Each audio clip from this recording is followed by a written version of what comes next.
Students welcome to new channel. तो आज का আমরা ক্লাস 12 চ্যাপ্টার নাম্বার 4 অর্থাৎ মুভিং চার্জেস অ্যান্ড ম্যাগনেটিজম বা ম্যাগনেটিক এফেক্ট অফ কারেন্টের লেকচার 4 নিয়ে আলোচনা করব। তো আজকে আমরা পড়ব যে কোনো একটা সার্কুলার কারেন্ট লুপের অ্যাক্সিসের উপর থাকা কোনো একটা পয়েন্টে কতটা ম্যাগনেটিক ফিল্ড তৈরি হয়, অর্থাৎ তার ম্যাগনিটিউড কত হয়, তার ডাইরেকশন কোন দিকে হয়, অর্থাৎ কোন দিকে ম্যাগনেটিক ফিল্ডটা কাজ করে, সেগুলো নিয়ে আজকে আমরা ইন ডিটেইলে আলোচনা করব। তো আজকে আমরা পড়ব magnetic field on the Axis of a circular current loop. কোনো একটা সার্কুলার কারেন্ট লুপের অ্যাক্সিসের উপর থাকা কোনো একটা পয়েন্ট পিতে কতটা ম্যাগনেটিক ফিল্ড তৈরি হয়, সেই ম্যাগনেটিক ফিল্ডের ম্যাগনিটিউড, ডাইরেকশন সব কিছু নিয়ে আজকে আমরা আলোচনা করব। এর আগে 3টে ভিডিওতে আমরা বায়োসেভার্ট ল নিয়ে ইন ডিটেইল আলোচনা করেছিলাম। প্রথম ভিডিওতে বায়োসেভার্ট ল কী এবং বায়োসেভার্ট ল থেকে কিভাবে ম্যাগনেটিক ফিল্ড বার করে। সেকেন্ড ভিডিওতে আলোচনা করেছিলাম magnetic field due to straight current carrying conductor, অর্থাৎ কোনো একটা দীর্ঘরিজু কোনো পরিবাহী তারের জন্য তার থেকে এ দূরত্বে থাকা কোনো একটা পয়েন্টে কতটা ম্যাগনেটিক ফিল্ড তৈরি হয়। আর থার্ড ভিডিওতে আমরা আলোচনা করেছিলাম, অর্থাৎ এর আগের ক্লাসে, সেটা হচ্ছে যে magnetic field due to a circular current loop, কোনো একটা সার্কুলার কারেন্ট লুপের সেন্টারে কতটা ম্যাগনেটিক ফিল্ড তৈরি হয়। তো আজকে আমরা করব যে কোনো একটা সার্কুলার কারেন্ট লুপের অ্যাক্সিসের উপর থাকা কোনো একটা পয়েন্ট পিতে কতটা ম্যাগনেটিক ফিল্ড তৈরি হয়। তো প্রিভিয়াস ভিডিওগুলোর লিঙ্ক ডিসক্রিপশন বক্সে দেওয়া আছে, সবকটা ভিডিওর লিঙ্ক ডিসক্রিপশন বক্সে দেওয়া আছে, সেখান থেকে ভিডিওগুলো দেখে নাও। তাহলে প্রথম আমাদের জানতে হবে যে অ্যাক্সিস কি, যে কোনো একটা সার্কুলার লুপের অ্যাক্সিস বলতে কি বোঝো। তো অ্যাক্সিস কি বলছে, যে লুপটাকে আমরা যে প্লেনে রাখবো সেই লুপের সাথে পারপেন্ডিকুলার, বা লুপের যে প্লেনটা আছে সেই প্লেনের সাথে পারপেন্ডিকুলার একটা সরলরেখা, যে সরলরেখাটা তার সেন্টার দিয়ে পাস করছে, সেটাকেই বলছি আমরা অ্যাক্সিস। তাহলে কোনো একটা সার্কুলার কারেন্ট লুপের অ্যাক্সিস কি বলছে, লুপটা যদি আমরা এই প্লেনে রাখি ওয়াইজেড প্লেনে, তাহলে এই ওয়াইজেড প্লেনের সাথে পারপেন্ডিকুলার, অর্থাৎ এক্স অ্যাক্সিস বরাবর কিন্তু তার অ্যাক্সিস কাজ করছে। এবং অ্যাক্সিসটা কি দিয়ে পাস করবে বলছে, তার সেন্টার দিয়ে সবসময় অ্যাক্সিস পাস করবে। তাহলে আমাদের এই অ্যাক্সিসের উপর থাকা কোনো একটা পয়েন্ট পিতে ম্যাগনেটিক ফিল্ড বার করতে হবে due to this current element. Circular current আছে বা সার্কুলার কারেন্ট ক্যারিং ওয়্যার আছে, তার জন্য পিতে কোনো একটা পয়েন্টে কতটা ম্যাগনেটিক ফিল্ড তৈরি হয় সেটা আজকে আমরা ক্যালকুলেট করব। তো কী বলছে, যেটা হচ্ছে আমাদের আর রেডিয়াসের কোনো একটা সার্কুলার কারেন্ট লুপ, যার রেডিয়াস আর, যার মধ্যে দিয়ে আই কারেন্ট ক্লকওয়াইজ ডাইরেকশনে ফ্লো করছে। এটা হচ্ছে আমাদের আর রেডিয়াসের কোনো একটা সার্কুলার কারেন্ট লুপ, যার মধ্যে দিয়ে আই কারেন্ট ক্লকওয়াইজ ডাইরেকশনে ফ্লো করছে। ও হচ্ছে তার সেন্টার। এবং লুপটাকে আমরা কিভাবে রেখেছি বলছে, লুপটাকে আমরা ওয়াইজেড প্লেনে রেখেছি, অর্থাৎ লুপটা এই বরাবর আছে, এইভাবে নেই। আগের দিন আমরা যেটা করিয়েছিলাম যে কোনো একটা সার্কুলার লুপের সেন্টারে কতটা ম্যাগনেটিক ফিল্ড তৈরি হয়, সেখানে আমরা কী করেছিলাম, লুপটাকে এইভাবে রেখেছিলাম। এটা ছিল তার পয়েন্ট ও, এবং ও পয়েন্টে আমরা ম্যাগনেটিক ফিল্ড বার করেছিলাম এই কারেন্ট লুপের জন্য। তো সেখানে আমরা এই লুপের প্লেনটাকে কোথায় রেখেছিলাম বলছে, বোর্ডটা যেটা আছে সেই প্লেন বরাবর আমরা লুপটাকে রেখেছিলাম। এখানে কিন্তু আমরা এই লুপটাকে 90 ডিগ্রি ঘুরিয়ে রেখেছি, অর্থাৎ লুপটা এখন বর্তমানে এইভাবে আছে। তো সেটাই বলছে যে ওয়াইজেড প্লেনে আমাদের এখন লুপটা আছে, এবং সেই ওয়াইজেডের সাথে পারপেন্ডিকুলার ডাইরেকশানে, অর্থাৎ এক্স অ্যাক্সিস বরাবর কিন্তু আমাদের সেই অক্ষটা আছে। তাহলে এটা হচ্ছে এক্স অ্যাক্সিস, অর্থাৎ ওপি যে সরলরেখাটা সেটা এক্স অ্যাক্সিস বরাবর আছে, আর এই যে লুপটা আছে এটা ওয়াইজেড প্লেনে আছে। তাহলে এটা একটা 3 ডাইমেনশনাল ছবি, যেখানে ওয়াইজেড প্লেনে আমরা লুপটাকে রেখেছি, আর রেডিয়াসের লুপটাকে, এবং সেই ওয়াইজেড প্লেনের সাথে পারপেন্ডিকুলার ডাইরেকশানে, অর্থাৎ এক্স অ্যাক্সিস বরাবর কিন্তু এই লুপের অ্যাক্সিস কাজ করছে। আর সেই অ্যাক্সিসের ওপর কোনো একটা পয়েন্ট হচ্ছে পি।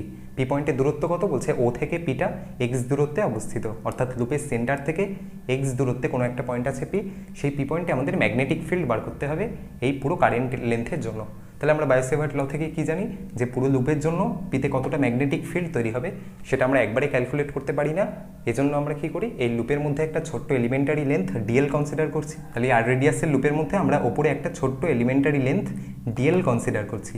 তাহলে ডিএল ভেক্টর কোন দিকে কাজ করবে বলছে, কারেন্টের ডাইরেকশন বরাবর ট্যানজেনশিয়ালি ডিএল ভেক্টরটা কাজ করছে। কারেন্টের ডাইরেকশনের সাথে ট্যানজেনশিয়ালি ডিএল ভেক্টরটা কাজ করছে। আর এই ডিএল এর মিড পয়েন্ট থেকে পি, এই যে সরলরেখাটাকে যদি আমরা জয়েন করি, তাহলে এটা হচ্ছে আমাদের আর।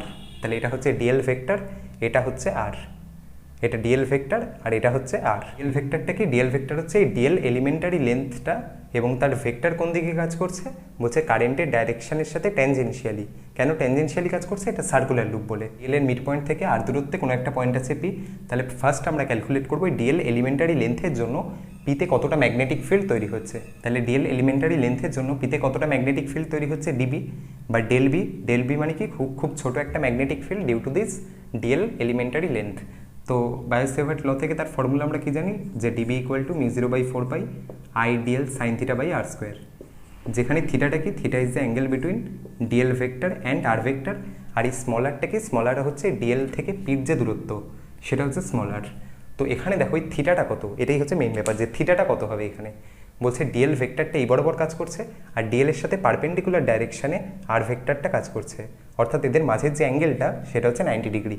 ছবি থেকে পরিষ্কার না বোঝা গেলেও এটা প্রকৃতপক্ষে একটা 3 ডাইমেনশনাল ছবি। বোর্ডে আমরা এটাকে এঁকেছি, বাট এটাকে বোর্ডে আঁকা সম্ভব না। তো বলছে এটা যদি লুপ হয় তাহলে এটা হচ্ছে ডিএল ভেক্টর, এই বরাবর ডিএল ভেক্টর কাজ করছে, আর এই ডিএল এর মিড পয়েন্ট থেকে এটা হচ্ছে আর, অর্থাৎ ডিএল এর সাথে পারপেন্ডিকুলার ডাইরেকশানে আর ভেক্টরটা আছে। লুপটাকে আমরা ওয়াইজেড প্লেনে রেখেছি, তাহলে ডিএল ভেক্টর কাজ করছে এটা কারেন্টের ডাইরেকশনের সাথে ট্যানজেনশিয়াল, আর এই ডিএল এর মিড পয়েন্ট থেকে যদি আমরা আর বিন্দুটাকে জয়েন করি বা পি বিন্দুটাকে জয়েন করি তাহলে এটা হচ্ছে আমাদের আর। তাহলে ডিএল ভেক্টর আর আর ভেক্টর এদের মাঝখানের অ্যাঙ্গেল কিন্তু 90 ডিগ্রি। তো এখানে থিটার জায়গায় আমরা 90 বসিয়ে দেবো, তাহলে dB equal to μ0/4 I dl by r square. এখানে স্মলারই থাকবে, কারণ ডিএল থেকে পির যে দূরত্ব সেটা স্মলারই আছে।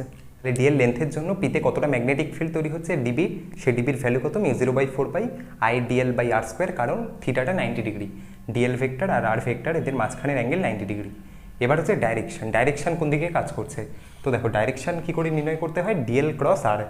তাহলে ডিএল থেকে আর এর দিকে আমরা রাইট হ্যান্ডে 4টে আঙুলকে কার্ল করব, রাইট হ্যান্ডের থাম যেদিকে পয়েন্ট করবে that is the direction of magnetic field.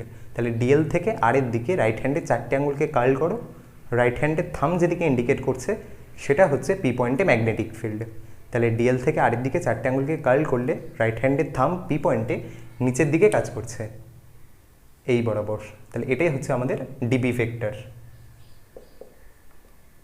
ডাইরেকশনের জন্য আমরা কি করলাম, ডিএল ক্রস আর। ডিএল থেকে আরের দিকে 4টে আঙুলকে কার্ল করো, রাইট হ্যান্ডের থাম যেদিকে ইন্ডিকেট করছে সেটাই হচ্ছে পি পয়েন্টে ম্যাগনেটিক ফিল্ড। তাহলে এটাই হচ্ছে আমাদের ডিবি। তাহলে এবার আমরা কি করব, বলছে ডিএল এলিমেন্টারি লেন্থের জন্য, তাহলে পি পয়েন্টে ম্যাগনেটিক ফিল্ড হচ্ছে ডিবি। তো ডিবিকে আমরা এবার ইন্টিগ্রেট করব, কিন্তু তার আগে একটা কাজ আমাদের করতে হবে, সেটা হচ্ছে এই লুপের জন্য, এই যে পুরো লুপটা আছে এর জন্য পিতে আমাদের কত ম্যাগনেটিক ফিল্ড তৈরি হয়েছে সেটা আমাদের ক্যালকুলেট করতে হবে। তো আমরা কি করলাম, ডিএল এর জন্য আগে বার করলাম পিতে, তার ভ্যালু এলো কত ডিবি ভেক্টর, এবং সেই ডিবির ম্যাগনিটিউড কত μ0/4 I dl by r square. Ring যেহেতু একটা সিমেট্রিক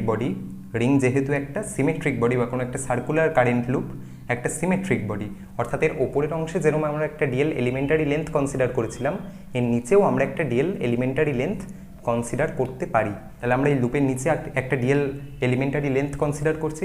তাহলে ডিএল ভেক্টর কোন দিকে কাজ করবে, বলছে কারেন্টের ডাইরেকশনের সাথে ট্যানজেনশিয়াল, কারেন্টের ডাইরেকশনের দিকে ট্যানজেনশিয়ালি ডিএল ভেক্টর কাজ করছে। তাহলে এটা হচ্ছে ডিএল ভেক্টর, আর এই ডিএল ভেক্টরের মধ্যবিন্দু থেকে বা ডিএল এর মধ্যবিন্দু থেকে পি লাইনটাকে যদি আমরা জয়েন করি এটা হচ্ছে আমাদের স্মলার। একই রকম এখানে আমরা কি করছি, ওপরে একটা ডিএল ইমেজিন করেছিলাম, তার জন্য ম্যাগনেটিক ফিল্ড বার করলাম, ডিবি কত μ0/4 I dl by r square. এবার আমরা এই লুপের নিচে একটা সেম এলিমেন্টারি লেন্থ কনসিডার করছি ডিএল, তাহলে ট্যানজেনশিয়ালি ডিএল ভেক্টর কাজ করছে, আর ডিএল এর সাথে পারপেন্ডিকুলার ডাইরেকশনে আর ভেক্টর কাজ করছে। তাহলে এই ডিএল এর জন্য পিতে ম্যাগনেটিক ফিল্ড ডিবি হবে, কারণ সেম জিনিস আছে μ0/4 I dl by r square. তাহলে এই ডিএল এর জন্য পিতে ম্যাগনেটিক ফিল্ড কিন্তু কত হবে, μ0/4 I dl by r square. এবার প্রশ্নটা হচ্ছে ডাইরেকশন কোন দিকে হবে।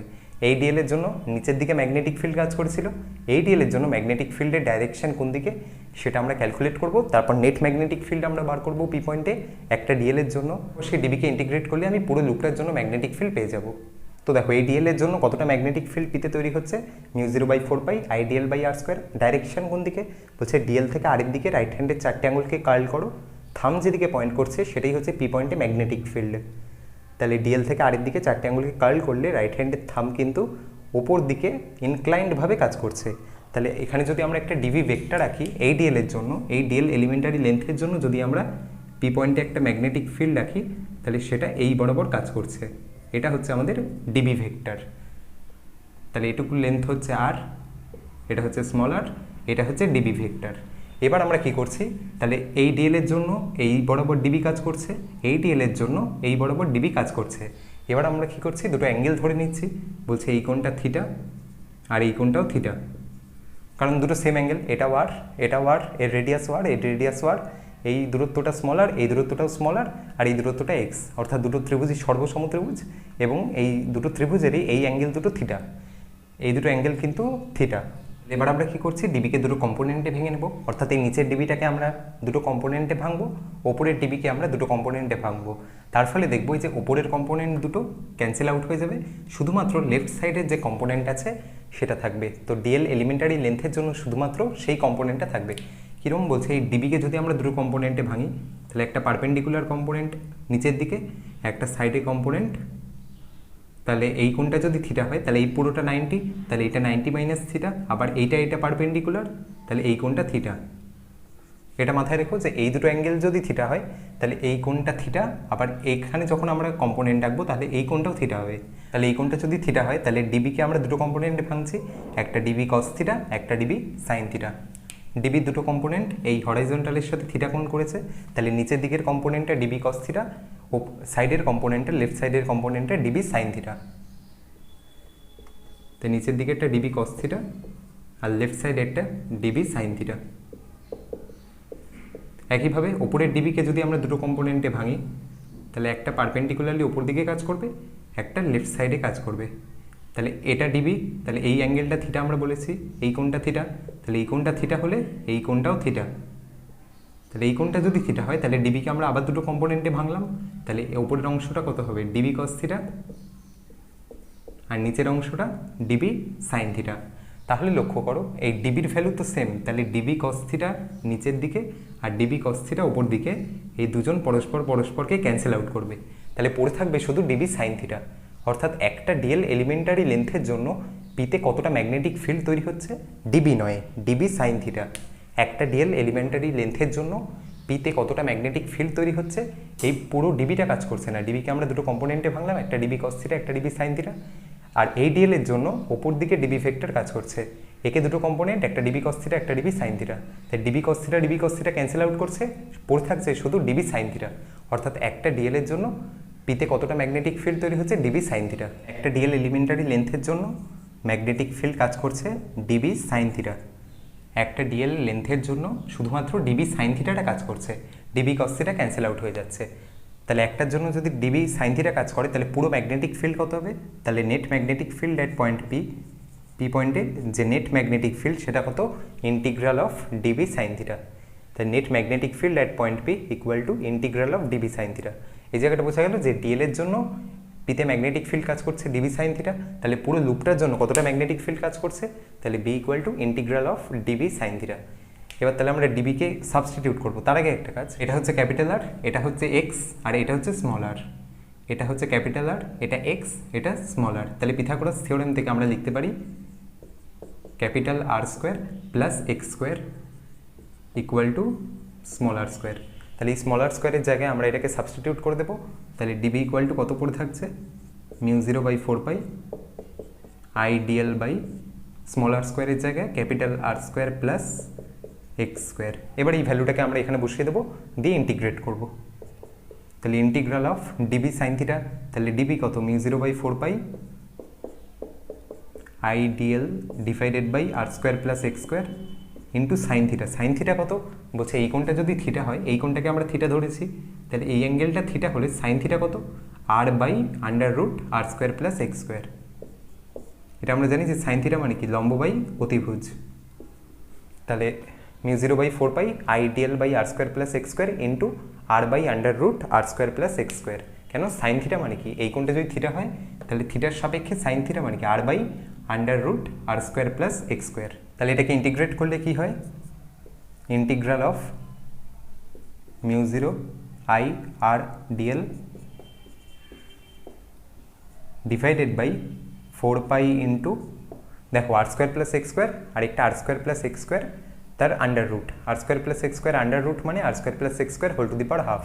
তাহলে r square plus x square into R square plus x square whole to the power half, তার মানে r square plus x square whole to the power 3/2। তাহলে এটাকে যদি আমরা ইন্টিগ্রেট করি তাহলে μ0/4 কনস্ট্যান্ট বাইরে চলে আসছে, আই কনস্ট্যান্ট, একটা কনস্ট্যান্ট কারেন্ট ফ্লো হচ্ছে এর মধ্যে দিয়ে, বাইরে চলে আসছে। ক্যাপিটাল আরটা কি, এই যে সার্কেলটা আছে তার রেডিয়াস, সেটাও কনস্ট্যান্ট, বাইরে চলে আসছে। এই যে r square plus x square whole to the power 3/2 আছে, এটা কনস্ট্যান্ট না ভেরিয়েবল, বলছে এই যে ক্যাপিটাল আর এটা কনস্ট্যান্ট আর এক্স এটাও কনস্ট্যান্ট, কারণ এই সার্কেলটা থেকে এক্স দূরত্বে পি পয়েন্টে আছে, তো সেটা কনস্ট্যান্ট আছে, অর্থাৎ ক্যাপিটাল আরও কনস্ট্যান্ট, এক্সও কনস্ট্যান্ট, তাহলে r square plus x square whole to the power 3/2 constant, তাই সেটাও ইন্টিগ্রেশনের বাইরে চলে আসছে। তাহলে পড়ে থাকছে শুধুমাত্র ইন্টিগ্রাল ডিএল, অর্থাৎ শুধুমাত্র ডিএলের ওপর আমরা ইন্টিগ্রেট করব। এবার ডিএলের ওপর ইন্টিগ্রেট করলে তার লিমিট আমরা কী বসাবো, বলছে এটা একটা সার্কুলার লুপ, সার্কুলার লুপের জন্য আমরা লিমিট কী বসাই, ইনিশিয়াল লিমিট আমরা 0 বসাবো, ফাইনাল লিমিট আমরা 2πr বসাবো, অর্থাৎ 0 থেকে 2πr এই পুরো লেন্থের জন্য কতটা ম্যাগনেটিক ফিল্ড তৈরি হয়েছে সেটা আমরা ক্যালকুলেট করছি। তো 0 থেকে 2πr ইন্টিগ্রেট করলে কি থাকে, বলছে বাকি রাশিটা যেরকম আছে সেরকম থাকবে, μ0/4πIr/r² plus x square whole to the power 3/2 into 2πr। কেন 2πr হচ্ছে, ডিএলকে ইন্টিগ্রেট করলে এল এর লিমিট বসাচ্ছি 2πr মাইনাস 0 2πr, তাহলে এখানে 2πr 4π কাটছে, নিচে একটা 2 পড়ে থাকছে, তাহলে আলটিমেটলি যে বিটা সেই বির ভ্যালু কত আসছে, অতএব net magnetic field at point P তার ভ্যালু কত, μ0IR² divided by 2 into r² plus x square whole to the power 3/2। এটাই হচ্ছে কোনো একটা সার্কুলার কারেন্ট লুপের অ্যাক্সিসের উপর থাকা কোনো একটা পয়েন্টে magnetic field B equal to μ0IR² 2 into r² plus x square whole to the power 3/2। Dl এর জন্য আমরা ম্যাগনেটিক ফিল্ড বার করলাম, তার ভ্যালু কত ছিল, ডিবি ইকুয়াল টু μ0/4πIdl/r²। কেন, কারণ এই ডিএল ভেক্টর আর আর ভেক্টর এরা দুজন পরস্পর পারপেন্ডিকুলারলি আছে, অর্থাৎ থিটা 90 ডিগ্রি, তাই থিটা যদি 90 ডিগ্রি হয় তাহলে ডিবির ভ্যালু μ0/4πIdl/r²। তাই net magnetic field at point P কত হচ্ছে, বলছে এই ডিএল এর জন্য ডিবির ডাইরেকশন কোন দিকে, ডিএল ক্রস আর নিচের দিকে, তাহলে এই বরাবর ডিবি ভেক্টর কাজ করছে, তাহলে এই ডিবিকে আমরা দুটো কম্পোনেন্টে ভাঙছি, একটা ডিবি কস থিটা একটা DB sine theta, DB cos theta cancel out হচ্ছে, কেন, কারণ এই রিংটা একটা সিমেট্রিক্যাল বডি, এর ওপরে যেরকম আমরা একটা ডিএল এলিমেন্টারি লেন্থ কনসিডার করছি, নিচেও আমরা একটা সেরকমই এলিমেন্টারি লেন্থ কনসিডার করতে পারি। সেই ডিএলের জন্য ম্যাগনেটিক ফিল্ড কত, ডিবি ওপরের দিকে, ডিবিকে দুটো কম্পোনেন্টে ভাঙছি, একটা ডিবি কস একটা ডিবি সাইন, ডিবি কস কেটে যাচ্ছে, তাহলে একটা ডিএলের জন্য পড়ে থাকছে শুধুমাত্র ডিবি সাইন, তাহলে net magnetic field at point O, অর্থাৎ পুরো লুপটার জন্য পিতে কতটা ম্যাগনেটিক ফিল্ড তৈরি হবে, integral of DB sine theta, তাহলে integral of μ0/4πIdl/r² plus x square whole to the power 3/2। Integrate করলে ডিএলকে ইন্টিগ্রেট করছি 0 থেকে 2πr, অর্থাৎ পুরো পরিধির জন্য ও পয়েন্টে বা পি পয়েন্টে কতটা ম্যাগনেটিক ফিল্ড তৈরি হচ্ছে সেটা আমরা বার করছি, তাহলে আলটিমেটলি বি কত আসছে, μ0IR²/2 into r² plus x square whole to the power 3/2। এটাই হচ্ছে কোনো একটা সার্কুলার কারেন্ট লুপের অ্যাক্সিসের উপর থাকা কোনো একটা পয়েন্টে ম্যাগনেটিক ফিল্ড। তাহলে এটা ভ্যালু, ডাইরেকশন কোন দিকে, বলছে ডিএল এর জন্য পিতে ম্যাগনেটিক ফিল্ডের ডাইরেকশন কোন দিকে, লুপের দিকে, তাহলে পুরো লুপটার জন্য ম্যাগনেটিক ফিল্ডের ডাইরেকশনও কিন্তু লুপের দিকে, অর্থাৎ ভ্যালু বেরোলো B equal to μ0IR²/2 into r² plus x square whole to the power 3/2। Direction কোন দিকে, বলছে পি পয়েন্টে লুপের দিকে ম্যাগনেটিক ফিল্ড কাজ করছে। যদি কারেন্টের ডাইরেকশনকে আমরা রিভার্স করে দিই, অর্থাৎ অ্যান্টি ক্লকওয়াইজ ডাইরেকশনে কারেন্ট ফ্লো করে, তখন আবার ডাইরেকশনও পাল্টে যাবে পিতে ম্যাগনেটিক ফিল্ডের, অর্থাৎ তখন লুপ থেকে বাইরের দিকে ম্যাগনেটিক ফিল্ড কাজ করছে, এখানে লুপের দিকে ম্যাগনেটিক ফিল্ড কাজ করছে। এবারে এই থিওরিটা থেকে আমরা এই সার্কুলার লুপের সেন্টারে কতটা ম্যাগনেটিক ফিল্ড তৈরি হয় সেটাও বার করতে পারি। কীরকম, বলছে এই লুপটা থেকে এক্স দূরত্বে আমরা পি পয়েন্ট নিয়েছি এবং সেই পি পয়েন্টে ম্যাগনেটিক ফিল্ডের ভ্যালু কত, μ0IR²/2 into r² plus x square whole to the power 3/2। যদি আমরা x ইকুয়াল টু 0 বসাই, x ইকুয়াল টু 0 বসানো মানে কি, এই সার্কুলার লুপের সেন্টারে কতটা ম্যাগনেটিক ফিল্ড তৈরি হচ্ছে, তাহলে x ইকুয়াল টু 0 বসালে b কত আসবে, μ0I/2 ইন্টু r। এটাই আমরা আগের দিন প্রুফ করেছিলাম বায়োসেভার ল দিয়ে, যে কোনো একটা সার্কুলার কারেন্ট লুপের সেন্টারে কতটা ম্যাগনেটিক ফিল্ড তৈরি হচ্ছে, b ইকুয়াল টু μ0I/2r। এখানে বসিয়ে দাও x ইকুয়াল টু 0, তাহলে এটা r² হয়ে যাবে, তাহলে r² টু দি পাওয়ার 3/2, তাহলে নিচে r³ থাকবে, নিচে r³ ওপরে r কেটে গেলে নিচে একটা r থাকছে, তাহলে b ইকুয়াল টু μ0I/2r। এটাই হচ্ছে কোনো একটা সার্কুলার লুপের সেন্টারে ম্যাগনেটিক ফিল্ড। তাহলে আজকের ক্লাস এই পর্যন্ত ছিল। তো আজকে আমরা কি পড়লাম, যে কোনো একটা সার্কুলার কারেন্ট লুপের অ্যাক্সিসের উপর থাকা কোনো একটা পয়েন্টে ম্যাগনেটিক ফিল্ডের ভ্যালু কত, এই প্রুফটা পরীক্ষাতে আসে, করে নিও, একদম ইজিভাবে পড়ালাম, তো করিয়ে নিয়ে ওটা b equal to μ0IR²/2 into r² plus x square whole to the power 3/2। যদি x ইকুয়াল টু 0 বসাই তাহলে এই লুপের সেন্টারে কতটা ম্যাগনেটিক ফিল্ড তৈরি হচ্ছে সেটা আমরা ক্যালকুলেট করতে পারবো। তো এই সংক্রান্ত ছোটোখাটো কিছু নিউমেরিক্যাল আছে, তো ডেসক্রিপশন বক্সে দেখো একটা পিডিএফের লিঙ্ক দেওয়া আছে, আজকের ডিপিপিওটা, তো সেটা সলভ করে নিও। এই ফর্মুলার উপর বেস করেই জাস্ট কয়েকটা নিউমেরিক্যাল থাকে, যেখান থেকে কতটা দূরে রাখলে যে ম্যাগনেটিক ফিল্ডটা তৈরি হবে সেটা এই সেন্টারের ম্যাগনেটিক ফিল্ডের হাফ বা সেন্টারের ম্যাগনেটিক ফিল্ডের 1/4 1/3 এই ধরনের কিছু নিউমেরিক্যাল থাকে, ডিসক্রিপশন বক্সে দেখো লিঙ্ক দেওয়া আছে, সেই ডিবিপিটা সলভ করো আর এই প্রুফটা ভালো করে নিও, কারণ প্রুফটা পরীক্ষায় আসে। তাহলে ভিডিওটাকে ভালো লাগলে লাইক করে দিও, শেয়ার করে দিও, আর চ্যানেলে নতুন হলে সাবস্ক্রাইব করে দিও। টাটা।